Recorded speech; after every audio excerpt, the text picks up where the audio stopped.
Hello friends, welcome to my channel. Karva Chauth की कथा।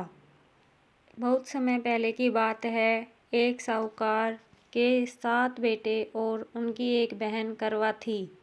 सभी सातों भाई अपनी बहन से बहुत प्यार करते थे, यहाँ तक कि वे पहले खाना उसे खिलाते और बाद में स्वयं खाते थे। एक बार उनकी बहन ससुराल से मायके आई हुई थी। शाम को भाई जब अपना व्यवसाय बंद कर घर आए तो देखा उनकी बहन बहुत व्याकुल थी। सभी भाई खाना खाने बैठे और अपनी बहन से भी खाना खाने का आग्रह करने लगे, लेकिन बहन ने बताया कि उसका निर्जल व्रत है और वह खाना सिर्फ चंद्रमा को अर्घ देकर ही खा सकती है। चूँकि चंद्रमा अभी तक नहीं निकला है, इसलिए वह भूख प्यास से व्याकुल हो उठी। सबसे छोटे भाई ने अपनी बहन की ये हालत नहीं देखी जाती और वह दूर पीपल के पेड़ पर एक दीपक जलाकर चलनी की ओट में रख देता है। दूर से देखने पर ऐसा प्रतीत होता है जैसे चतुर्थी का चांद उदित हो रहा हो। उसके बाद भाई अपनी बहन को बताता है कि चांद निकल आया है, तुम उसे अर्घ देने के बाद भोजन कर सकती हो। बहन खुशी के मारे सीढ़ियों से चढ़कर चांद को देखती है और उसे अर्घ देकर खाना खाने बैठ जाती है। वह पहला टुकड़ा मुंह में डालती है तो उसे छींक आ जाती है। दूसरा टुकड़ा डालती है तो उसमें बाल निकल आता है और जैसे ही तीसरा टुकड़ा मुंह में डालने की कोशिश करती है, उसके पति की मृत्यु का समाचार उसे मिलता है। वह बौखला जाती है। उसकी भाभी उसे सच्चाई से अवगत कराती है कि उसके साथ ऐसा क्यों हुआ। करवा चौथ का व्रत गलत तरीके से तोड़ने के कारण देवता उससे नाराज हो गए हैं और उन्होंने ऐसा किया है।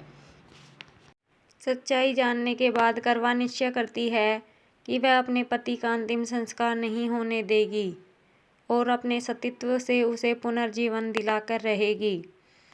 वह पूरे 1 साल तक अपने पति के शव के पास बैठी रहती है और उसकी देखभाल करती है।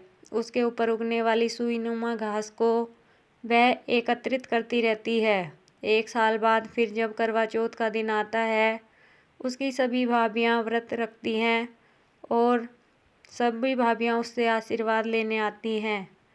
तो वह प्रत्येक भाभी से कहती है, यम सुई ले लो, पिय सुई दे दो, मुझे भी अपनी जैसी सुहागिन बना दो, ऐसा आग्रह करती है। लेकिन हर बार भाभी उसे अगली भाभी से आग्रह करने का कहकर चली जाती है। इस प्रकार जब 6 नंबर की भाभी आती है तो वह करवा उससे भी यही बात दोहराती है। वह भाभी उसे बताती है कि चूँकि सबसे छोटे भाई की वजह से ही उसका व्रत टूटा था, अतः उसकी पत्नी में ही वह शक्ति है कि वह तुम्हारे पति को दोबारा जीवित कर सकती है। इसलिए जब वह आए तो तुम उसे पकड़ लेना और जब तक मत छोड़ना जब तक तुम्हारे पति को जिंदा न कर दे। ऐसा कहकर वह चली जाती है। सबसे अंत में छोटी भाभी आती है। करवा उससे भी सुहागिन बनने का आग्रह करती है, लेकिन वह टालमटोल करने लगती है। इसे देख करवा उसने जोर से पकड़ लेती है और अपने सुहाग को जिंदा करने के लिए कहती है। भाभी उसे छुड़ाने के लिए नोचती है, खसोटती है, लेकिन करवा नहीं छोड़ती और अंत में उसकी तपस्या को देख भाभी पसीज जाती है और अपनी छोटी अंगुली को चीरकर उसमें से अमृत उसके पति के मुंह में डाल देती है। करवा का पति तुरंत श्री गणेश करता हुआ उठकर बैठ जाता है। इस प्रकार प्रभु की कृपा से उसकी छोटी भाभी के माध्यम से करवा को उसका अपना सुहाग वापस मिल जाता है।